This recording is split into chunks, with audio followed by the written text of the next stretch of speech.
During its first round of crash tests this year, the Insurance Institute found 63 vehicles which met top safety pick or top safety pick plus criteria. But this time around, the results were very disappointing. We evaluated 16 vehicles. Two made the cut, the Hyundai Palisade and the Toyota Prius. They are in our top safety pick plus award. The others did not make it. A fair amount of the vehicle failures involve this: the newly updated moderate front crash overlap test, which looks at the way rear seat occupants are protected. We also had a number that didn't do well in our headlight evaluations. We had some that didn't do well in our new front AEB testing, vehicle to vehicle. And we also had a few stragglers who didn't do well in side impact. Is this a case of close but no cigar, or do automakers have to make major changes in order for these vehicles to become top safety picks? Well, it depends on the nature of the issue. For example, if it's an AEB functionality problem, automatic emergency braking, they may have to wait until they go to a next generation of technology to be able to achieve that.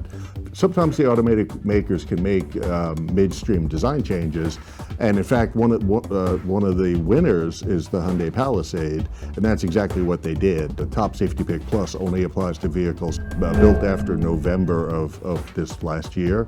So how can you tell when a vehicle is manufactured? Well, the answer is simple. You don't rely on the sticker. Instead, you open the driver's side door, and inside you can see there's a metal plate which tells you exactly when the vehicle was manufactured. Here are the results of the 16 vehicles which were tested this round, showing where they did well and where they failed certain tests. And the Institute says it's possible that some automakers will accept those results without trying to improve the model which failed. Sometimes you hit a vehicle, it's 2/3 through its production run life.